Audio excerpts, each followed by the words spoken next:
Hello friends, जैसा कि हमने लास्ट एपिसोड में देखा, वांगली उस लड़की के ऊपर वैन लगाने के बाद उसके साथ उसके रेसिडेंस में आ जाता है। उसके बाद वो कुछ सामान लेने के लिए बाहर चला जाता है। तभी वो लड़की किसी एक आदमी के पास पहुंच जाती है उससे वैन खुलवाने। पर वो आदमी कहता है, मैं तुम्हारा वैन तो खोल दूंगा, पर मुझे बता देना कि आखिर ये वैन किसने लगाया है। वांगली ये सब कुछ देख लेता है। अब आगे वो लड़की उस ड्रैगन के साथ उस जगह पर आ जाती है। वहाँ पर पहुँचने के बाद वो लड़की एक हट की तरफ जाने लगती है। तभी वहाँ पर एक आदमी होता है, वो उठ जाता है और उसकी तरफ देखने लगता है। तभी वो लड़की उसको ग्रीट कर रही होती है।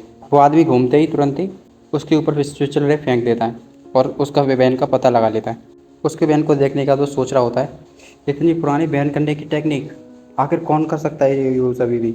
इस पर वो लड़की कहने लगती है, तो क्या ये बैन जो कि आप ठीक कर सकते हो। इस पर वो कहने लगता है, ऐसा नहीं है कि ये इम्पॉसिबल है करना, पर तुम्हें मुझे बताना होगा आखिर ये बैन तुम्हें किसने दिया है। इस पर वो उससे कहने लगती है, अगर सीनियर ये बैन बिल्कुल अच्छी तरह से हटा देंगे तो मैं उनको सब कुछ बता दूंगी।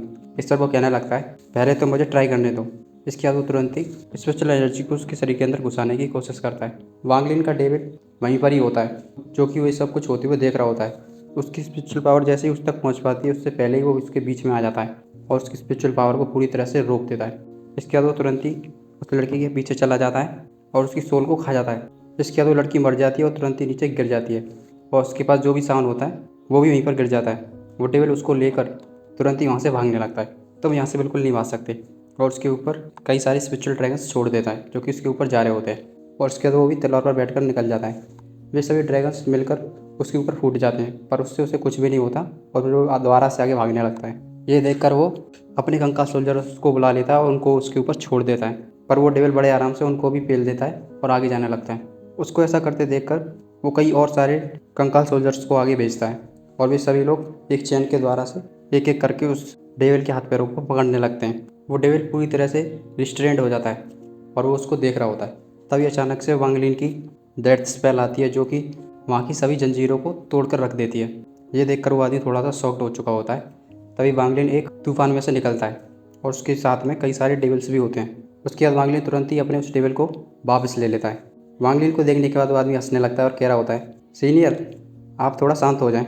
उसकी इतनी बात पर वांगलिन और थोड़ा सा सतर्क हो जाता है। उसको सतर्क होते देखकर वो कहने लगता है, अरे सीनियर, मेरा कोई गलत इरादा नहीं था, कोई गलत इरादा नहीं था। तुमने मुझे देखकर तुरंत ही अपनी तलवार बाहर निकाल दी और तुम कहते हो कि कोई गलत इरादा नहीं था। इस पर वो आदमी कहने लगता है, सीनियर तुम और मैं दोनों ही पिल फॉर्मेशन स्टेज पे हैं। हम लोगों की सोल्स को चुराते हैं और उससे कल्टीवेट करते हैं। और जहाँ तक मुझे पता है, एक जगह है जहाँ पर अगर ना तो सोल का कल्टीवेटर एक ना तो सोल को सॉल्व कर लेता है तो उसकी पावर बहुत ज़्यादा हो जाती है। और मुझे दो तरह की ऐसी सोल्स का पता है।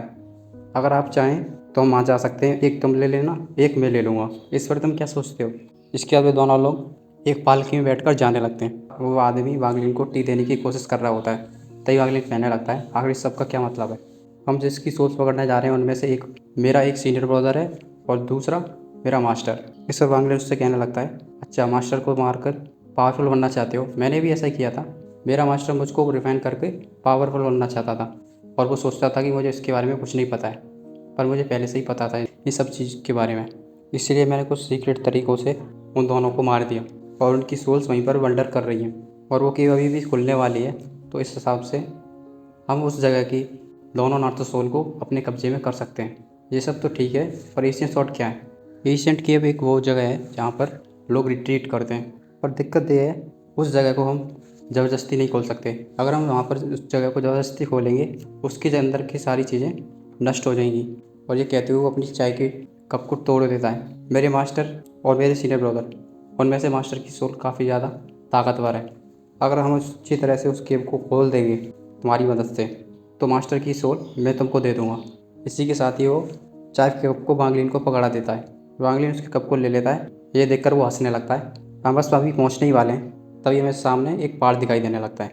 इसके बाद वे दोनों उस पालकी पे से उतरकर उस केव के आगे आ जाते हैं। वो आदमी कुछ टेक्निक का इस्तेमाल करते हुए उस केव को खोल देता है और कहने लगता है, हेलो कल्टीवेटर, इस केव के अंदर हमें अंदर जाने के बाद किसी भी चीज़ पर हमला नहीं करना है, क्योंकि वो करना निषेध है। अब इसके बाद मैं सब कुछ तुम्हारे ऊपर छोड़ देता हूँ।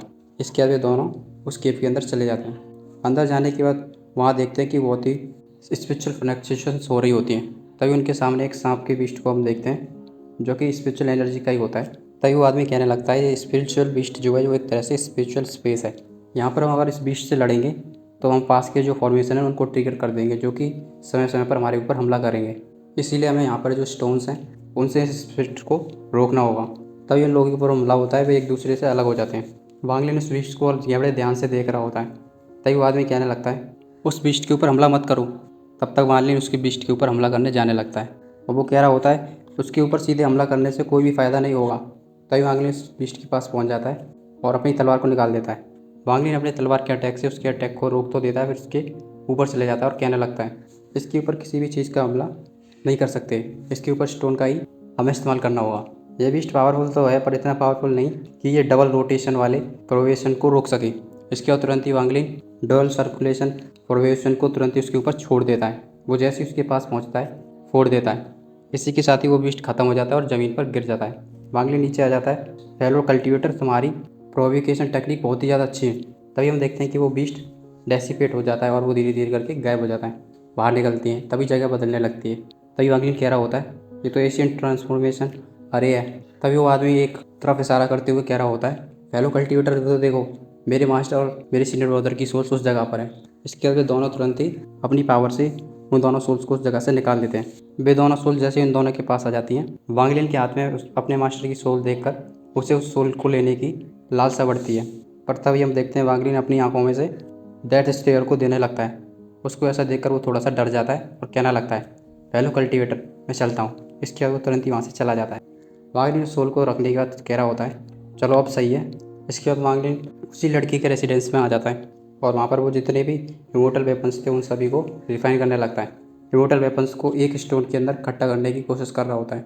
काफ़ी देर मेहनत करने के बाद वे सभी इमोर्टल वेपन्स तुरंत ही उस स्टोन के अंदर समा जाते हैं और वो स्टोन एक बैनर के रूप में आ जाता है। उस बैनर के तैयार हो जाने के बाद वांगलिन दूसरी चीज़ को रिफाइन करना शुरू कर देता है। वो चीज़ दिखने में थोड़ी एक मिरर टाइप होती है जिसकी चारों तरफ आँच लग रही होती है।